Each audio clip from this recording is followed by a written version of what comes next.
Welcome back, everyone, to the Rage On podcast. My name is Dr. Kyle Dean Freeman, doctor of physiotherapy and men's empowerment coach. And today I have the pleasure of bringing on a special guest. His name is Josh Forti. You may have heard of him, you may not have, but he is a boss when it comes to sales and marketing and helping people with their businesses.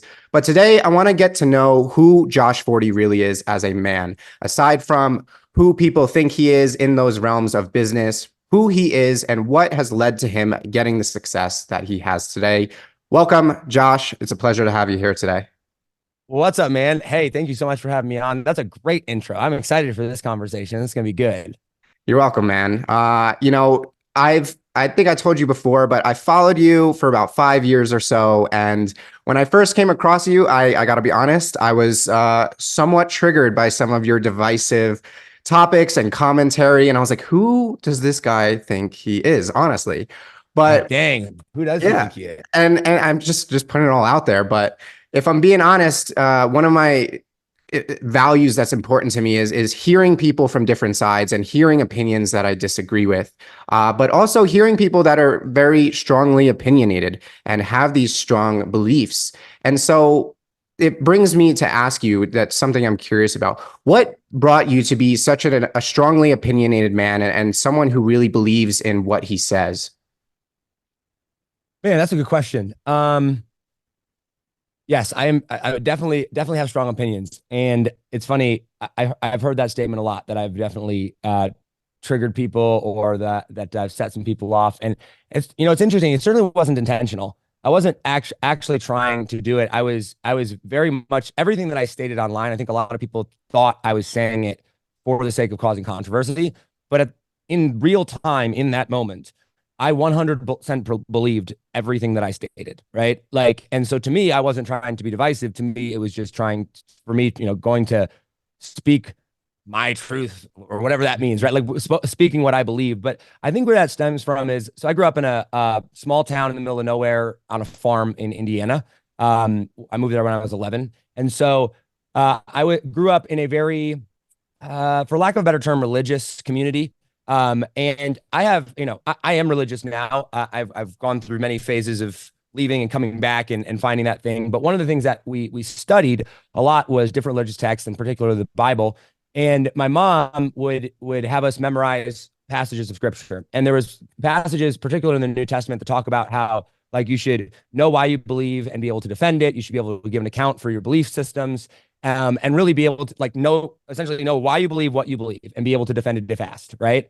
And so for me, like, I felt and still to a certain extent do very much feel like most people do not know what they believe or why they believe it. And so for most of my life, I understood why I believed what I believed. Now, it just so happens that many of the things were wrong, right? But at least I knew why I believed them, right? And so I think in that time, what led me to do that was I felt like the best, most correct, or most efficient, most, I don't know, prosperous way to live. I don't know if that's the right word, but the best way to live essentially was to state your beliefs firmly and be radically open to change them if somebody provided a better option. But 95% of people on the internet do not provide a better option, because the internet's crazy. So yeah. Yeah, I feel you there, man. And I could totally understand coming from that background, more conservative. And when you have that good leadership in your household, you have people that you really believe in as well, and you follow their word. And, it's worked. It seems to have worked out for you. I mean, you've found success in your business. You got a kid now, you got a wife, you got the house, you got all the things that a lot of men strive to have. So it makes me curious, is that what built you? And who do you credit to building you into the man that you are today? Man, wow, man, these are great questions. No, I mean, like the car, the business, the success certainly didn't build me. I mean, that was the result of a tremendous amount of internal work. One of the things I am excited to, about your podcast, and when you asked me to come on, was, you talk about a lot of the internal things, maybe some of the trauma and the things that people have gone through. And I've definitely done that work.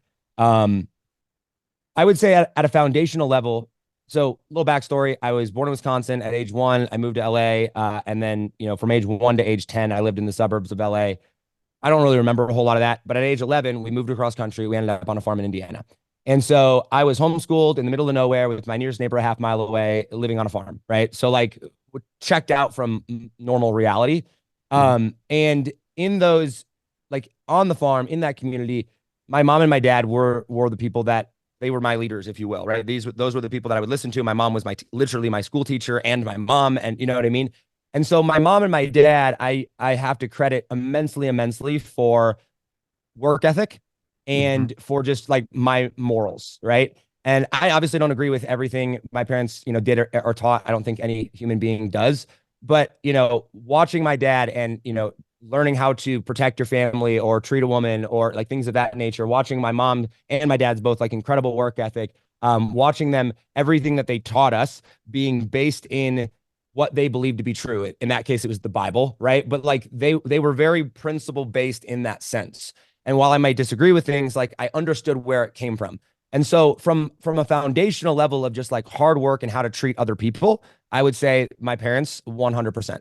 Um that being said, I mean I grew up in a small town in the middle of nowhere where everyone was broke, right? And I grew up with seven siblings in a homeschooling household. I was a misfit. I was not one that felt like he was included. I felt very rejected for most of my life. Like I did not fit in, like I wasn't enough. Not because of my parents per se, but just I don't know. I don't even know why, I guess, right? But like I Mhm. really did feel that way just based on those things. And so um I think what I mean, we can go into the story. I don't want to. I'll let you keep asking questions, but like when I got into entrepreneurship was supposed to be my ticket to freedom, right? It was I wanted money, I wanted fame because that was freedom. Mhm. And like then I got into it. And then I got around people that were really famous and were making a ton of money and like they were just as broken and struggling and trapped as I was. And I was like, well, that sucks. So that's where I think where I found myself in that scenario was a very dark place of not knowing, like not even knowing that there was a problem, but not knowing what the problem was, not knowing what the solution was. And I think it wasn't until the death of my brother, my older brother passed away. That's when things really started to take a turn. Does that answer your question? Yeah, yeah, absolutely. I mean, you credit your parents deeply for Yes. who you became and coming from that small background. And as you shared a little bit about that, it made me think about all the men out there who come from similar backgrounds, or maybe they even come from countries that aren't well known or there isn't a lot of opportunity. And a lot Yeah. of people see that as a negative, a downside, an insecurity. I come from Long Island, New York originally. So when I grew up, I had this I don't know pompous thought process of God, who would want to live in Idaho or who would Right. want to live Yeah. in Montana? Until now, I'm older and I'm like, God, Idaho and Montana are amazing. Like, I want to get out into the mountains, but coming from New York, you have that pompous attitude. That's just how people are there. But did Yeah. you ever growing up? I know you shared a little bit about it, but there was some of coming from that background that made you feel a little insecure that you weren't good enough, that you don't have the skills. But what strengths ultimately did you gain from coming from that type of background that people seem to overlook often? Dang, dude. These are good questions. Um, Quite frankly, I just outworked everybody. I mean, like literally. I mean, I think that a delusional amount of self confidence.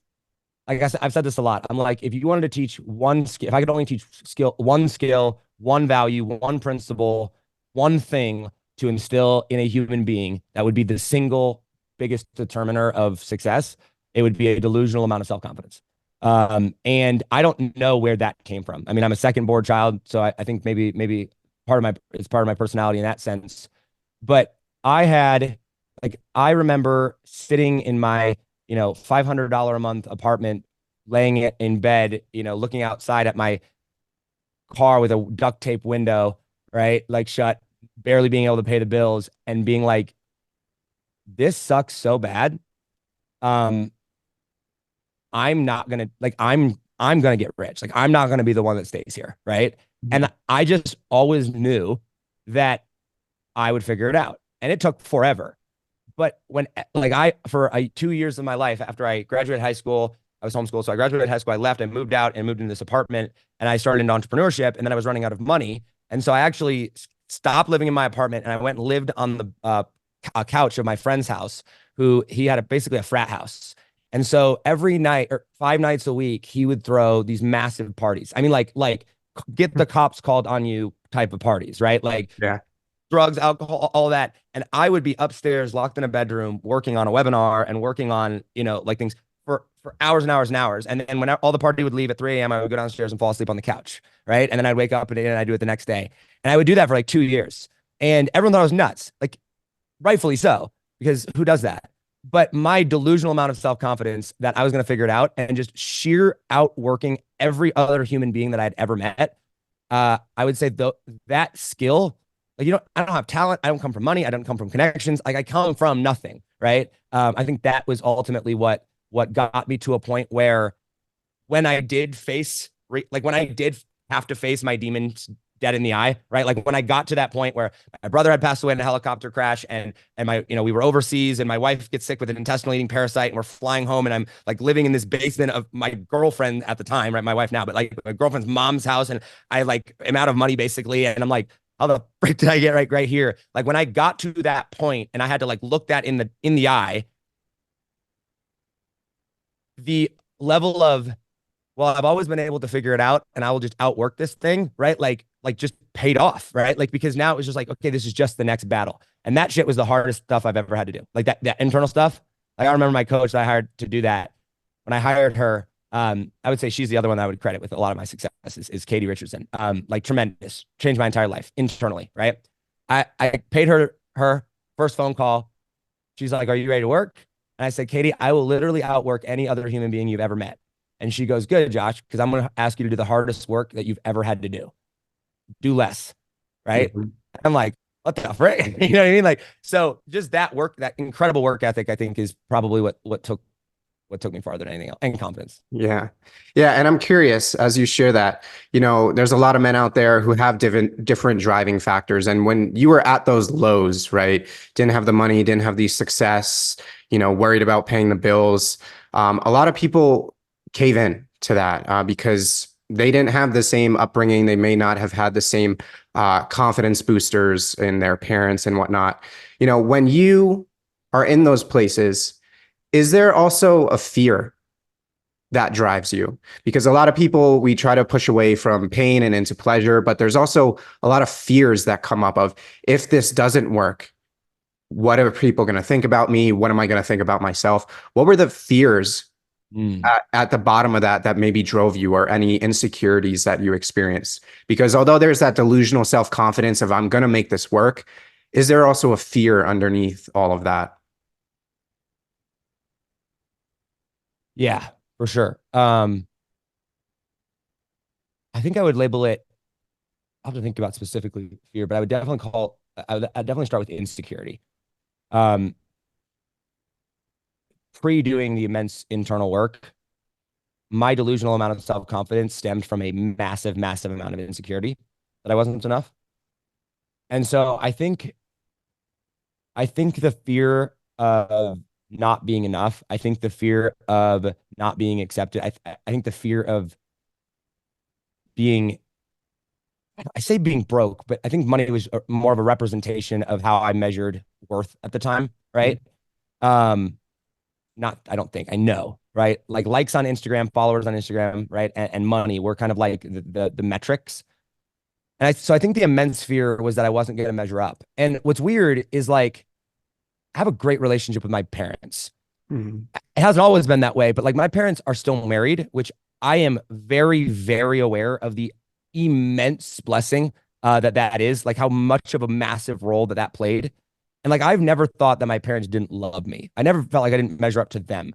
So I don't know exactly where that fear of not being enough came from. But like I would just remember waking up every single day and being like, if I do not achieve a massive amount of success, everyone will forget who I am and no one will want to hang out with me. Right. And like that is tough. You feel alone. You feel like no one cares. And You ever felt like that? Yeah, brother.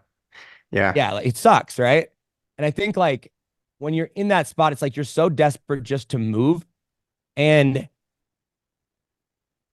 I think as entrepreneurs specifically, and I know maybe not everyone on yours is an entrepreneur, but even that entrepreneurial minded person, right, that takes responsibility for their life, I think we have a tendency to let fear drive us rather than to let fear cripple us, right? And that was me. That immense fear of not being enough, that immense pressure of not being able to provide, not yeah. I think that was my big fear. Because I didn't know who I was, dude. Like I had no clue. I was my Instagram following count. I was what however many people talked to me. I was the last thing I said the loudest. I was, a Patriots fan and a whatever, right? Like there was no substance, right? Um, and so I think the reason that I felt that way, thinking back to that's a great question, dude. I think the reason I felt that way is because I didn't know who I was, I couldn't even ask myself if I was enough. And the fear of not being enough, the fear of even looking at that drove me to success or drove me to do insane things. Yeah. Yeah. I could tell that you didn't think you were enough because you were a Patriots fan, man. I mean that tells it that tells enough. And I think Uh, that's partially why I had a little bad blood towards you because I was a Jets fan. So that's oh part of man. that, man. So Yeah. but I love that, man, because as Alex Hormozy states, one of the biggest traits of those who find success is that crippling insufficiency and wanting Yeah. to prove themselves, so whether that's prove to their parents or prove to their community or their friends who look down upon them. But now that you're moved forward years later, what drives you today? What Yeah. pushes you to continue? And is it that same fear of not being enough, or are there other driving factors? Yeah. And I think I actually want to pick up on that Hermosi quote because when he said that quote, I mean, not only did I resonate with all three of the things, it was, crippling fear that you're not enough, superiority complex, right? You feel like you're better than one another Hmm. and or one somebody else. And then I forget what the third one was. But I resonated with all of them. But when he said of successful people, Hmm. I was like, success is a weird word because like we like to measure it externally or like on the outside, right? Hmm. And I don't think like I do think that because we live in a capitalistic society, because we live in a society where money is the measuring stick, I think it's difficult to be successful like overall without some form of monetary success. But that is certainly not the definition, right? That is certainly not what success actually looks like. And I think the weirdest thing for me was I grew up in this world where I measured every like all success was an external measurement, right? And because success was an external measurement and I didn't feel like I was enough, drive and work ethic were not a problem because it was like that is success. I want to be successful. Therefore, I will ignore this and I will focus on this and I will let the pain of this drive me to that. This pain, this insufficiency, that was the motivator. That was the driving force. And I think one of the most difficult shifts that I've ever had to make in my life that like confused me for a long period of time, for like months and months on end, to where I was paying, Katie Richardson $5,000 a month. I paid her about 100,000. Actually, it was $100,000 over the course of a year and a half. Was when she told me she's like, Josh, you gotta work through this stuff. Like you've got to ask yourself the question of who are you? You got to go back and you got to get clear on that, like at a core level, and you have to be okay. And like let's work through the pain. Let's identify those stories. I, Hmm. I vividly remember looking at her it was on a FaceTime call. And I said, Katie, if I work through all of that, I will have no drive left. Right? Like if I get rid of the pain, if I get rid of all of the shit that I was dealing with, what will drive me to continue to succeed? Right? Hmm. And it was so confusing because she was asking me to shift into this world where I was not driven by fear and pain, but rather driven by a desire to become, right? Like to become a better version of me. And that shift, I mean, I think I'm still processing it to a certain extent, right? Because I will say, like, I am insanely driven, but like, I don't think I'll ever have the work ethic that I did at 23-year-old broke insecure Josh, right? Like there was a fire lit Hmm. underneath me that no one could stop, right? And so what drives me now is I got to this point of, working with Katie for a year and a half and figuring out who I was and asking myself the question of who am I? Because I think that's the most important question that anyone can ask themselves over and over and over again is who am I? Who am I? Who am I? And that led me to come back to Christ. Now I grew up religious. I left the church. I walked away from all of that. And when I kept asking myself that question of who am I? Who am I? Who am I?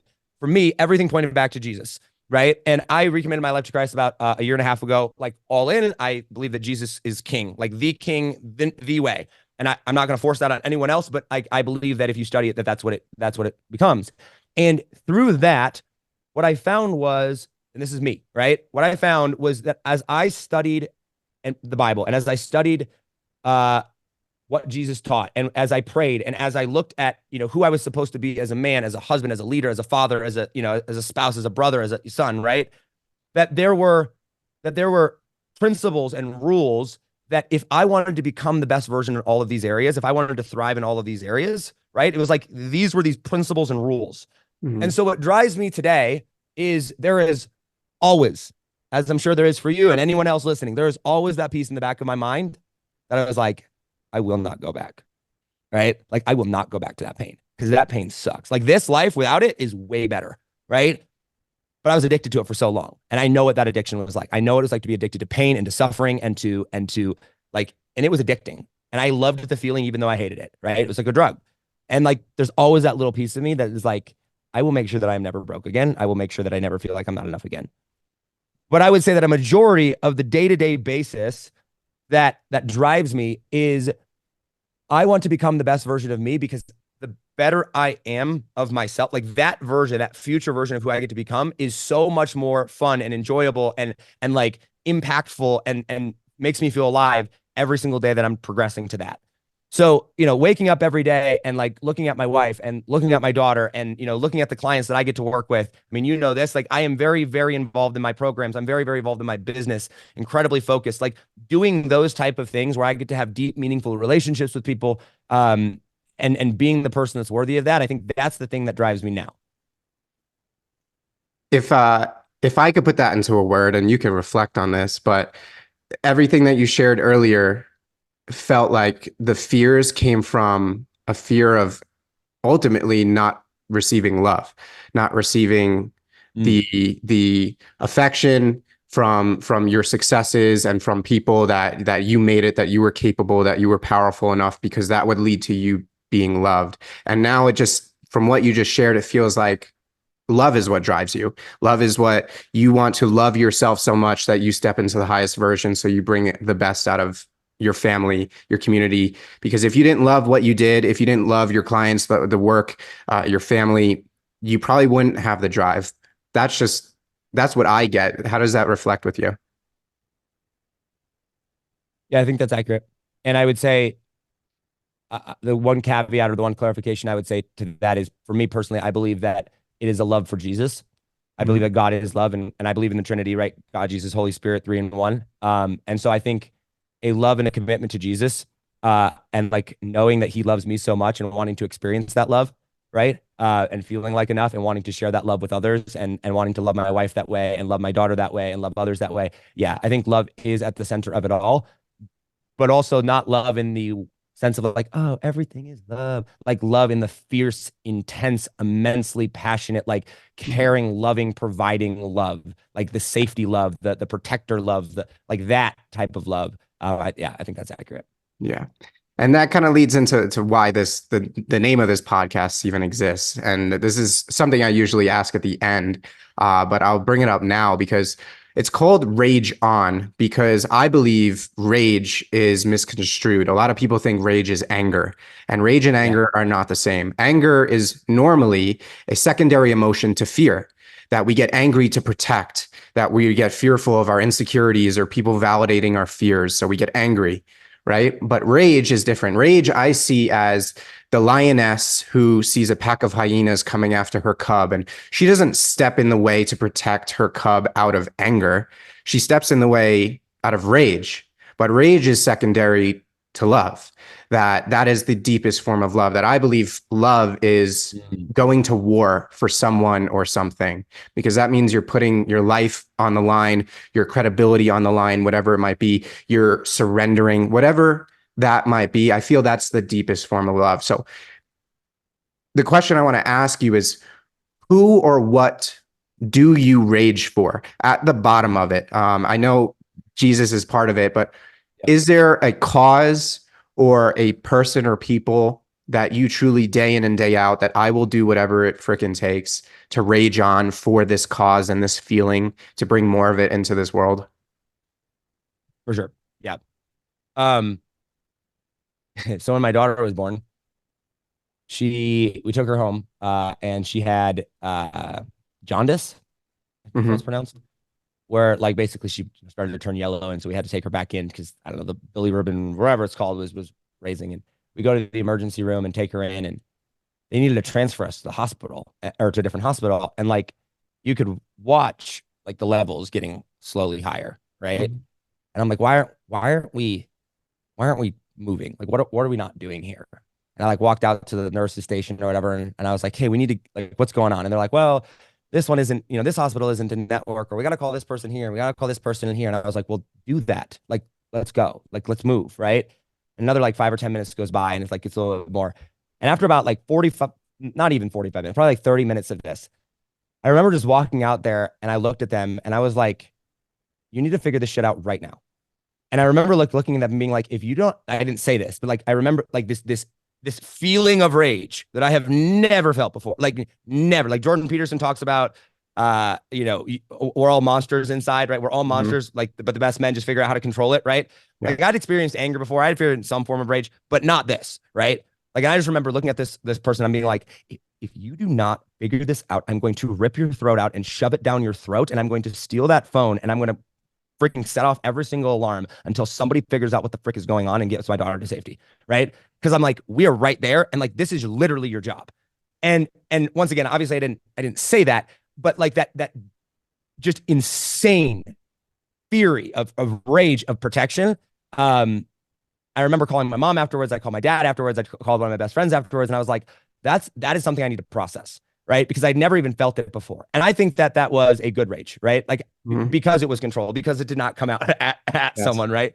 But to answer your question on that, wife and daughter, right? Like those two people, if anything were to happen to them, like I mean, bring the walls of the world down. Mm-hmm. Um, but really, no one else, right? Like I think it's those two people, and perhaps my family, my siblings to a certain extent, depending upon the circumstance.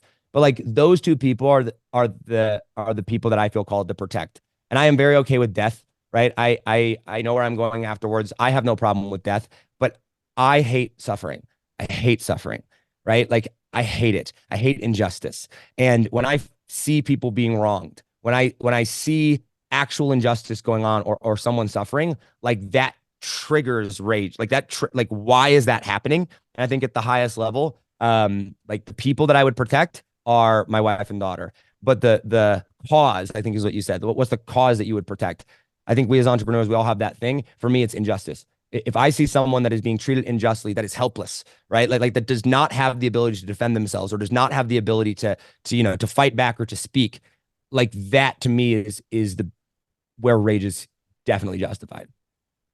I love that, man. I love it. And I could almost see that coming out in the way you go about your business too, because the way you help people, you help them in their businesses, and when they're going through suffering, not making enough money, not allowing their magic to come out into the world, that you show up so much to ensure that they get that taste, that they fully uh, step into their power and who they are capable of being, so that they can feel the same feeling as you. And I know that same thing with doing men's work, of empowering those men to get out of that pain and get out of that suffering, so they can realize their power. And nowadays men are in a strange position. A lot of societies putting men down, making them think that everything they do is wrong or toxic or all those ridiculous words.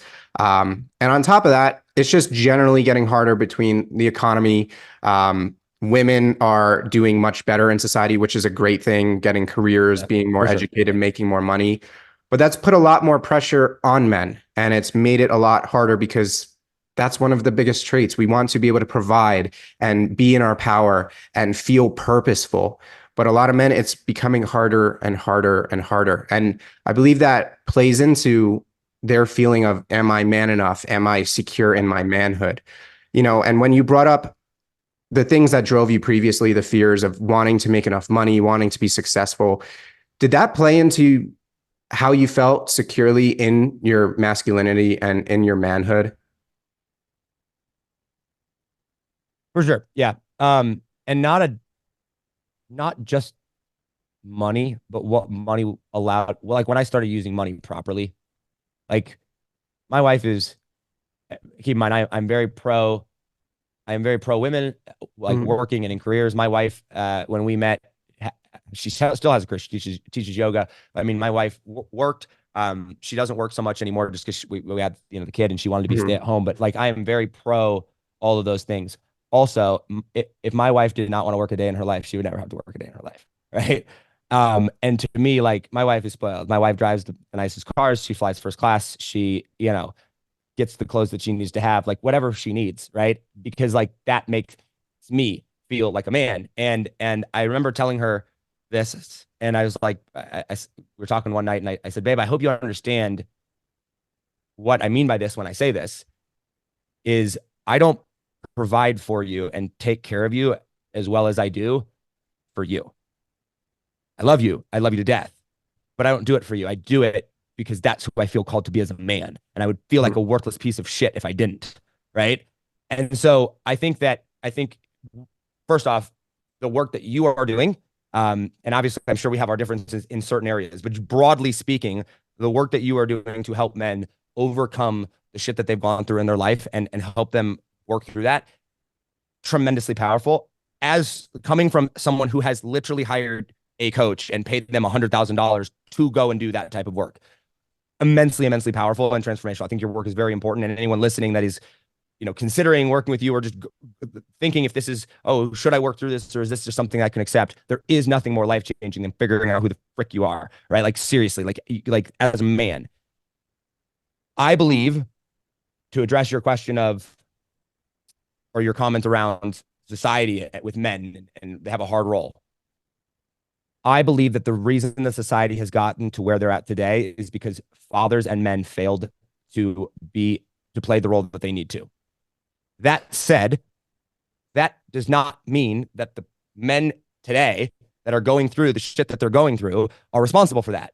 Mm-hmm. And so much of what I think probably what maybe triggered you or many other people that I did not realize till maybe 2 or 3 years ago was I said, hey, men were failing. And I looked around and blamed everyone else, like, or all men that were like failing, thinking that they had the same role model that I did. Mm-hmm. Right. And like, I had a role model father. I had a powerful male figure in my life that showed me what it was like to protect, to show up, and to lead. Right. I was around those things. And yes, my parents did not get the money game right. We were broke. We were so broke. Right. But like, they didn't get that piece right. But the idea of what it meant to be a strong, male figure. And I think that we in this world today, I think one of the big reasons that men are struggling is not due to lack of opportunity, but lack of society and the media and all around us trying to tell men that who they are is a bad thing. And then have no role models whatsoever. I mean, 50, 60% of people are divorced, and so many men have no positive male role models in their life. And so with no direction and no guidance and no role model there, I used to think it's your own fault if you're, confused and lost and overwhelmed. And then I'm like, oh, but if you had no role model, if you had no concept of what it looks like to work through the trauma, to show up, to lead, to provide, to do these things, what does that look like? Right? We're told that if you show up and are powerful, that's toxic masculinity. Like what? Like what does it even mean? What do you mean? But if you have no other model, right? If you have not sat down and like work with someone like you or work with someone like that, if you have no other guidepost, that's not your fault, right? And I think that men particularly, I can't speak for women, I'm not a woman, right? But like men particularly, we have so much guilt and we have so much stuff that we deal with thinking that it's like a bad thing, or thinking that it's like a negative thing, or thinking that it's like, why am I doing this? And it's like, well, every single man goes through it, but if you have no model, right? Then how are you supposed to know? And so I think it's a really big problem in society today. I'm a firm believer that both men and women can both thrive, right, in society. But men particularly, I think, are attacked more than ever before. And I'll end the thought with this. Name me one TV show or movie, right, that has come out in the last 10 years that you can think of where the main character, father figure was married, was a present father that had a great relationship with his wife, that had a great relationship with his kids, that was presented as a positive figure that provided in a healthy masculine way. Like, I can't think of a single one, right? There's always, he's either a deadbeat, or he's an asshole, the rich asshole, or he's a cheater, or he's, a non-present, right? That is how men are portrayed. So, yes, I think the financial aspect of things and the successful of things played a massive role in me being insecure in who I am, but only because once I figured out who I was as a man and what that meant to be a man, I realized those things were necessary in order to provide. Yeah, yeah, man. And it just makes me think that it wouldn't be profitable to have a good role model in a movie. People, they want to speak to people's pains and make them cause drama and talk crap and go, yeah, my dad was just like that. Like, And isn't that crazy? That's so nuts. it always comes down to the dollar sign, man. Whether it's for good or for bad. And Stupid fiat. yeah. And I hear what you say, because I didn't have a bad father. I wouldn't say that, but he definitely had emotional issues, didn't know how to be emotionally available, didn't even know how to give me a proper hug. And it was he was the type who, he worked hard, construction, blue collar, went into the city, worked 10 hours, came home, cooked dinner, sat on the couch, watched TV, repeated, and didn't have friends, didn't have male friends. And I had an older brother, but he had the same role model as me. So there was just never this connection amongst men. It never felt like okay to open up or even give just a proper hug and show love for another brother. And there's a lot of men out there who are experiencing that same thing, that there is this disconnect, that they want us to be divided, because when we're together, we unite, we are better. And so do you have a support system of men in your life that help to build you up? And I know you had a really good brother and you had a great dad. Do you have that now? And is that something you feel a lot more men need today? Yeah. Great question. And I'm not the expert in this field, right? I know you are. I will speak from my own experience to any men listening. Like, you can't imagine how much different life can be when you address and face the things that you think are like just not okay, right? Like, I avoided emotions for so long because I told Katie this. She's like, why are you afraid to look at your emotions? I said, because emotions are icky, right? They're messy.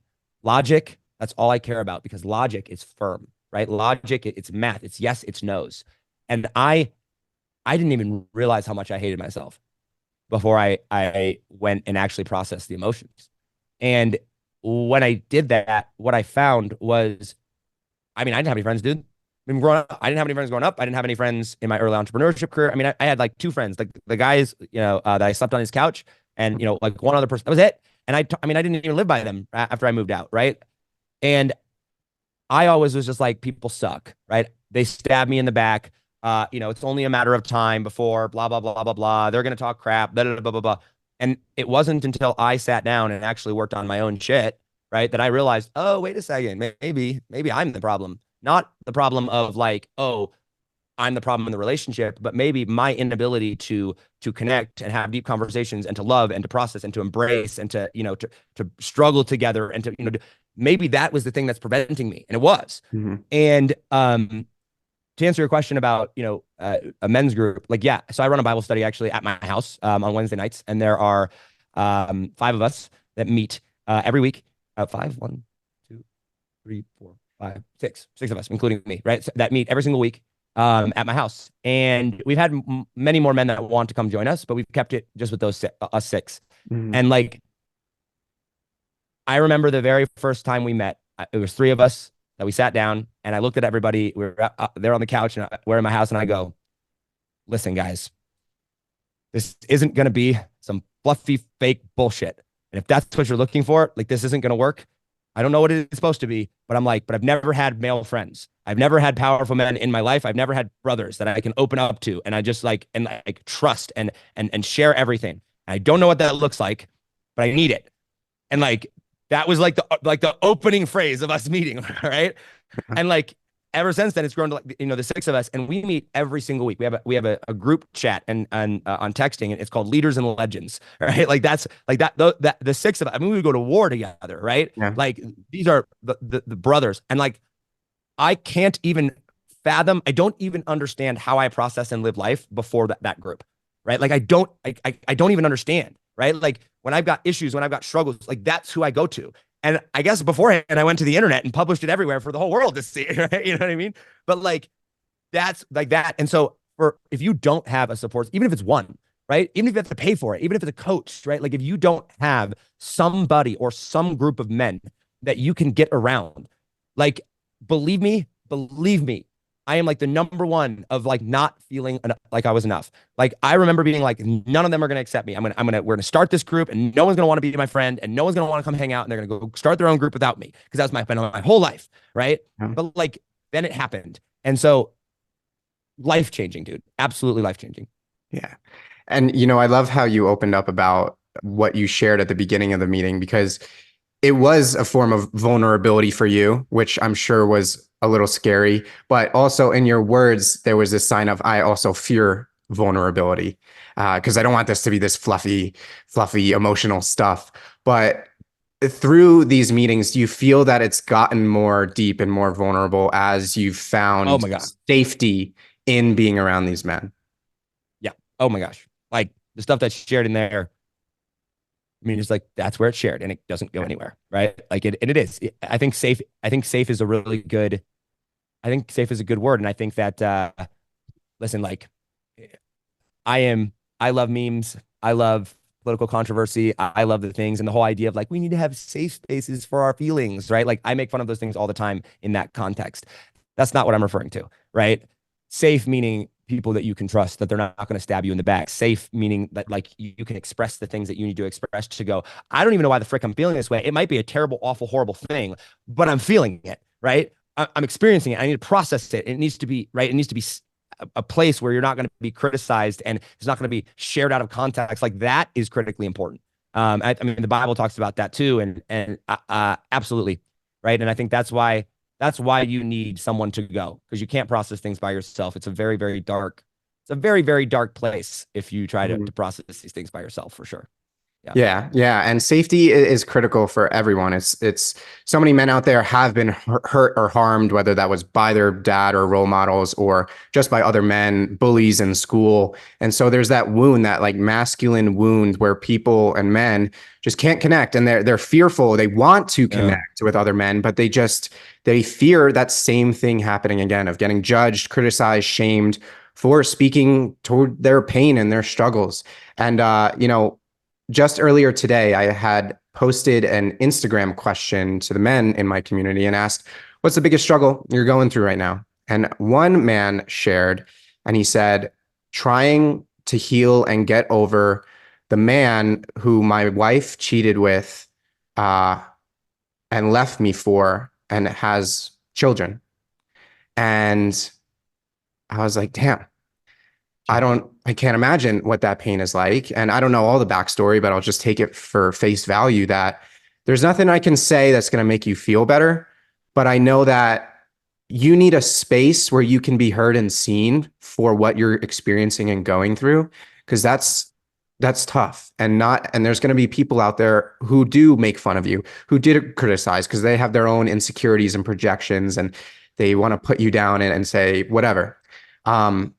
And so I love that you shared that, because a lot of men out there, they need that safe space. And although there's in society, we've gotten to this place where we're opening up more and we're encouraging men to Yeah, open up more, which is great. It is needed. it is There are needed. some that are going too far, that are getting pushed to the softness end, and then there's this pushback going towards red pill, where we're going sometimes too far the opposite way, right? And so, what do you feel? And just this is based on your experience. Yeah, On yeah. what is the healthy version, and what do men need to focus on to feel secure and fulfilled in their life if they have been through this pain and struggle?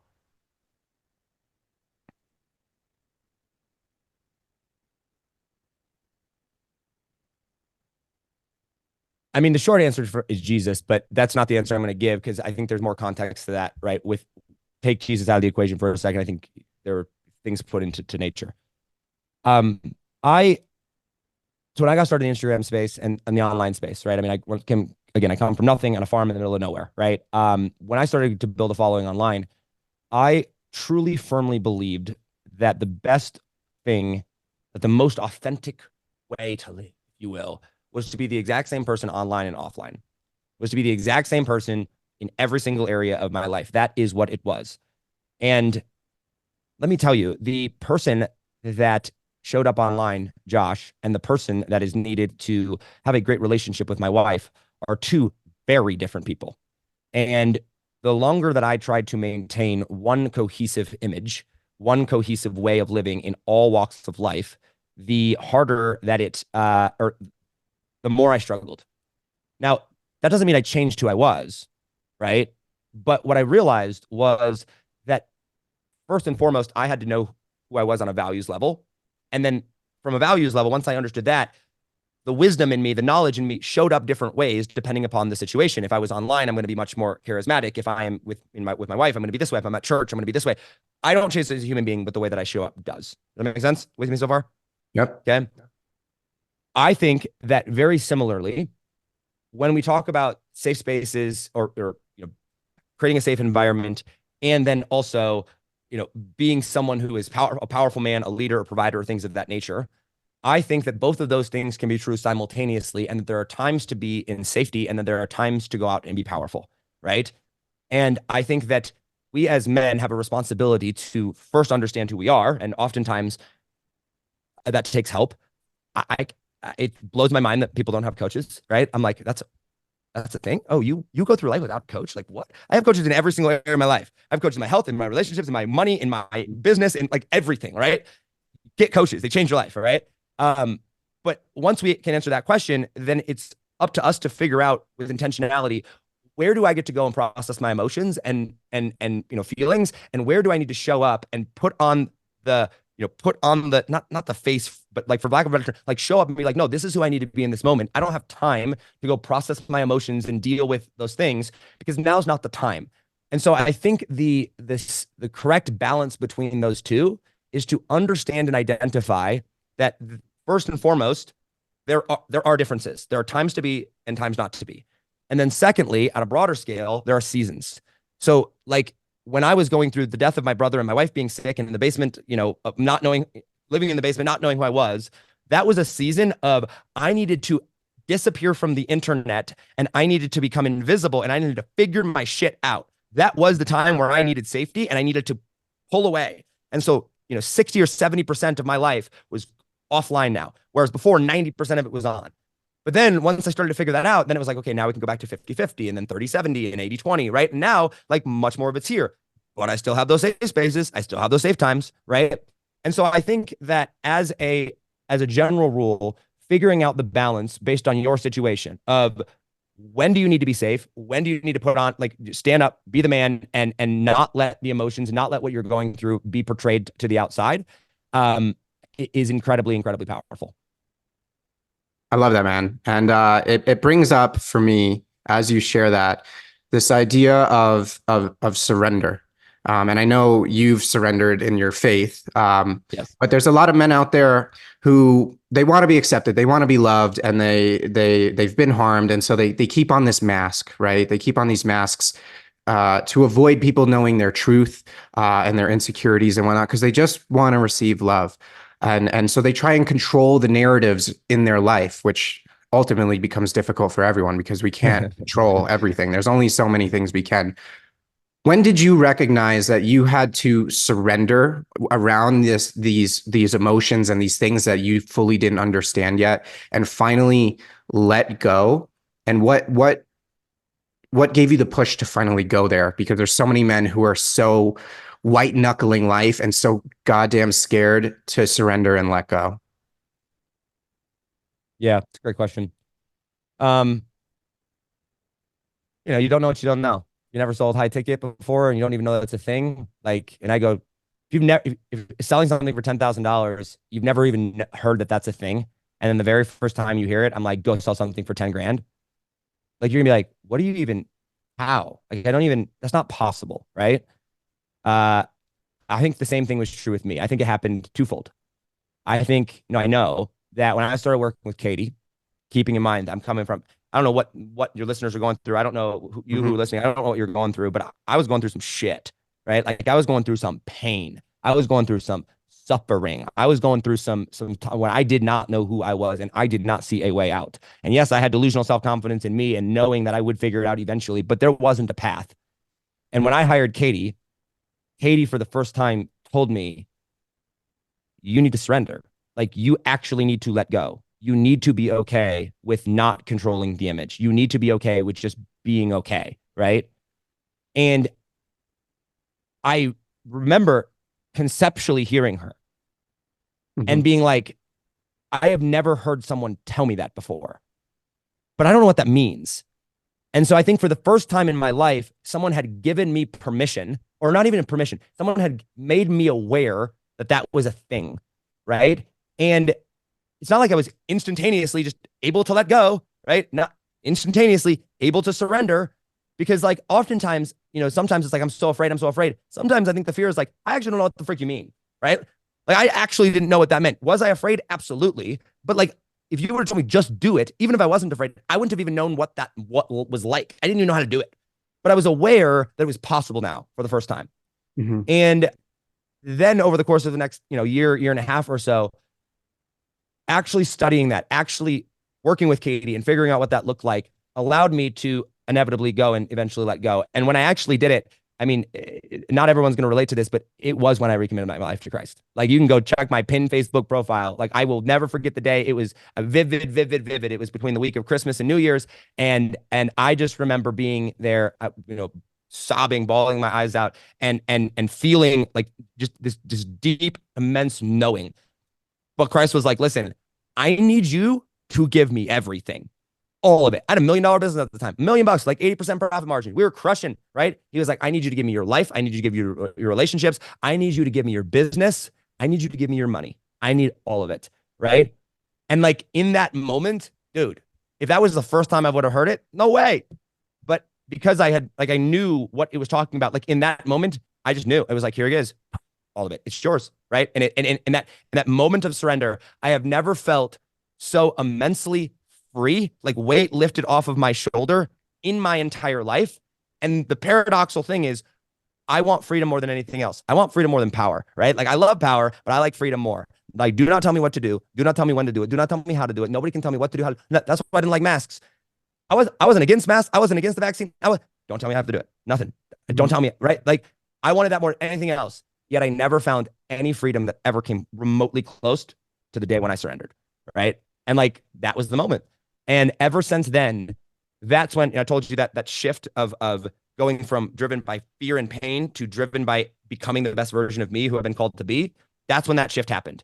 And it was weird. It took me 6 months to process it, right? But that was when that ultimate shift happened. And I would encourage your listeners or anyone listening right now, like if you have not experienced that, believe me, I know what I'm saying sounds insane. It sounds like you're like, what are you even talking about? Believe me, I am aware, right? And you can think I'm crazy. Believe me, that does not bother me. Right? But like, I want you to know it's possible. Like, I just want you to know it's there.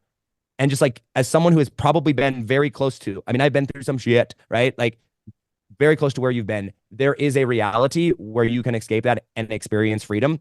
And it is on the other side of surrender. It's beautiful, man. It's beautiful because I've had to surrender myself many times. whether it was through psychedelics or going through retreats. Yeah.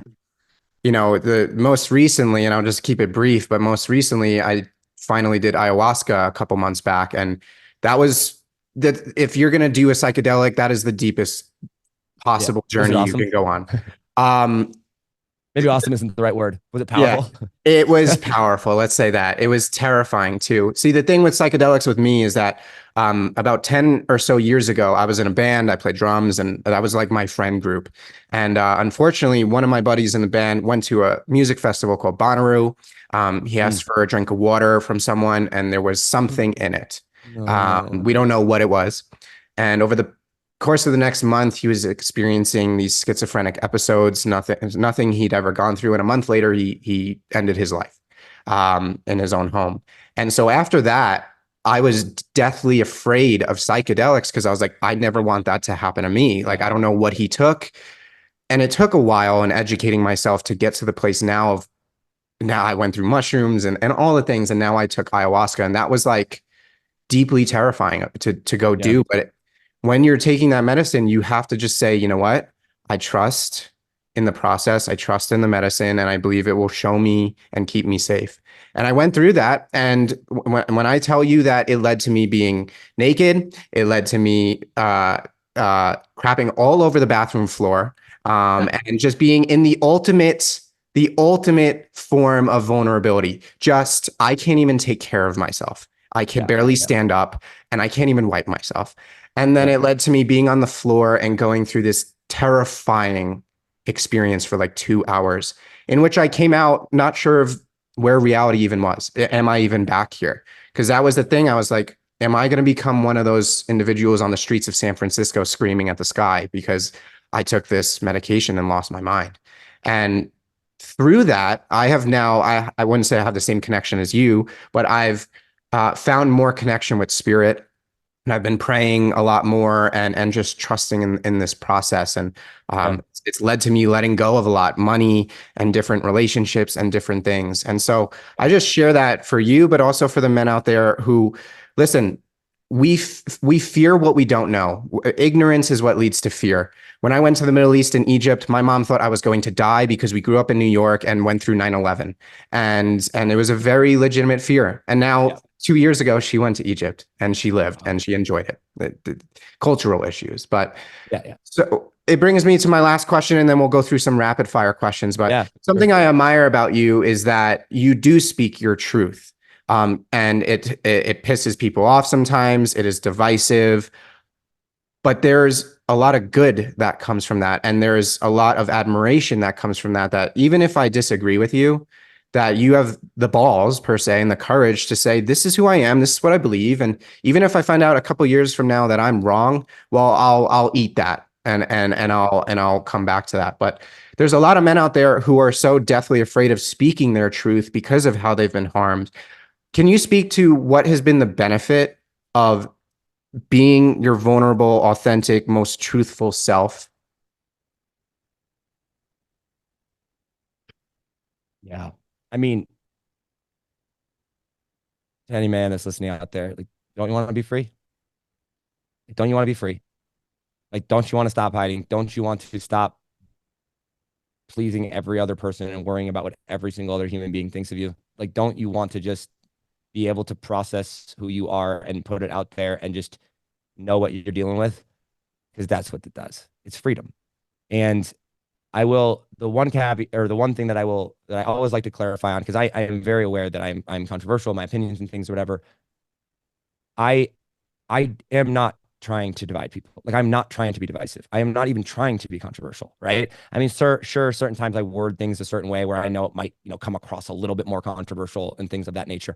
But I'm not making up beliefs or just saying things because I want controversy or want attention, right? And I genuinely believe that when you speak in such a way that is genuine, it is pure, it is like this is who I am. Like, this is what I believe, this is what I know. And if it's wrong, I will adopt it. I will adjust. Right? I have eaten my words. Like, I literally own the domain dumbstuffjosh40said.com, right? I am very well aware of this, right? However, because of my commitment to, like, this is what I believe and I will speak it, when in a year from now or 3 years from now or tomorrow, if something comes up where I realize I was wrong here and I believe that, then I no longer believe this thing and I will continue to say that. And I don't care about what old version of Josh believed because I'm growing and evolving, right? And I personally have found that at the end of the day, does it suck in the immediate moment to have a lot of people upset at you? Does it feel like the world is collapsing in on you at times? Sure. But once you can get through that initial thing, you realize you start to find your people really quick, right? The internet is a crazy place, right? It is not reality, right? You start to find your people really quick. You experience immense freedom. And one of the things that my very good friend JR, he said to me, he said, Josh, one of the things that I respect about the way that you do things is he goes, you take your opinion, your belief, and you put it out there for the world to see, and you let it get shred from every different angle. And then if nobody can attack if no one has a better argument, you double down on it like no other. But if somebody has a better argument, you immediately update your belief and go, like with the new information. And he's like, it makes so many people uncomfortable. And I'm like, yep, that's exactly right.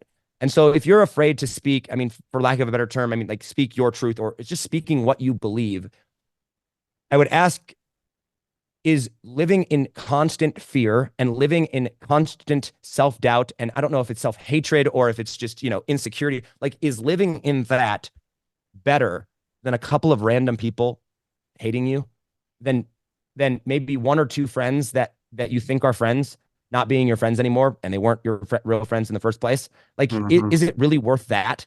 Because I don't think so. And I think that, if you listen to Kyle and you listen to, yourself even, right? Like if you actually sat down and thought about it, you actually went through and processed those things, you'd realize that your life would be way better off if you just spoke the truth of what you believe anyway. And so, again, I'm not here to cause controversy. I'm not here to be divisive. I genuinely love all people. I mean, genuinely, I disagree with them. I might think they're morons, but I love them, right? Because I know I'm a moron and I know I'm an idiot and I know you know what I'm saying? And so, yeah, I think that would be my advice, if you will, on that.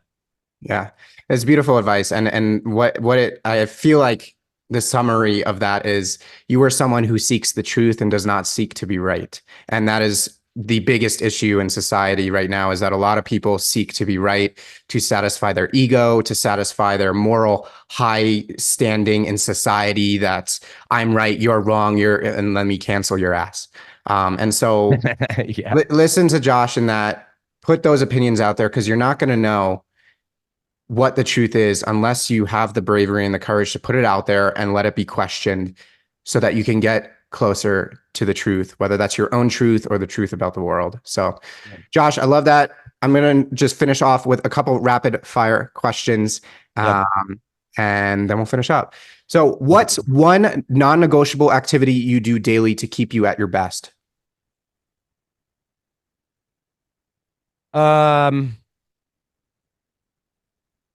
Communicate with my wife every single day. Yeah. Love it. What brings you the most joy in life right now? My daughter. How old is she again? Even close. 3.5 months. Three and a half months. Super fresh. Super fresh. Oh my gosh, dude. Like not that Elon Musk, what he tweeted out or whatever it was when he was like, not Elon Musk, listen, like Rich, the most powerful, most successful human being that's walking the earth. He's like, nothing will bring you more happiness than having kids. I didn't even understand it. And then I had my own. I'm like, oh my gosh, it's amazing. Yeah. Love it. What is the one thing you are working on most at this moment and trying to improve on? Team building and leadership skills. Beautiful. For my own team. Yeah. And I just love this one. What food is your guilty pleasure? Starbucks. Starbucks. I did a no, dude. I did for the month of February. I did no sugar, like no sugar at all. No processed or like sugar-free bread, sugar-free everything, like no sugar at all. And because I eat so much sugar. And dude, I tell you, I could give up everything. I could give up all sugar except for Starbucks, dude. I drink 2 drinks. I drink a venti white chocolate mocha or a Java chip frappuccino. That's it. It's not even coffee. Starbucks, right? Yeah. So the sugar is why you talk so fast. Probably so. Yeah. I mean, I just have energy, period. Everyone's always like, I mean, I get told you're on, you're, doing Coke or Adderall or Bang Energies or whatever. And I'm like, or I just have a lot of energy, right? But I'm sure sugar plays into it. Yeah. Awesome. And I'll put it below this video and or if you're listening, but where can people connect with you if they want to learn more? joshforti.com. Just my site will link to my socials, my podcast, all of that stuff. That'd be the best place and the easiest place if you actually want to interact with me. Don't go anywhere with Instagram. Instagram messages, I typically view all of those. If you go to Facebook or anything like that, I just get too many. So Instagram's the place for actual communication, but podcast and everything is on the website. Amazing, man. Well, it's been a beautiful conversation. I appreciate your vulnerability, your openness. You got something to share? Yeah, can I just share one last thing? If that's cool. Cool. I actually just want to give you some praise and for anyone that's listening, like I don't think you can understand the power and the transformation that can happen when you get a good coach. And I don't just say this because it's you, Kyle, and we obviously have a relationship in that capacity, but I know that you're not cheap. You have a price tag, right?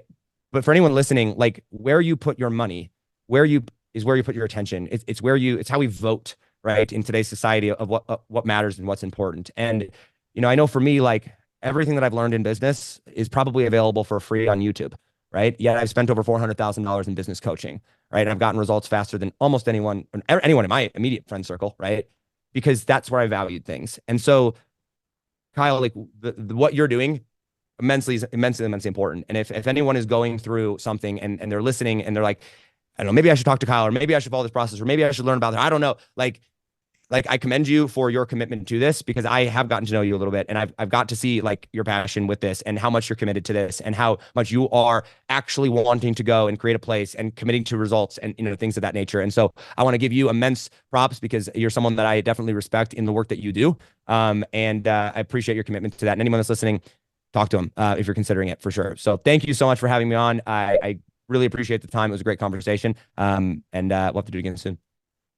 Appreciate you, brother. Those words are going to gas me up a little bit, but I know that it comes from the heart. So I appreciate you, and I appreciate what you stand for, and keep putting your truth out there, keep pissing people off, and keep bringing people together. Everyone, Josh Forti, thanks so much, man.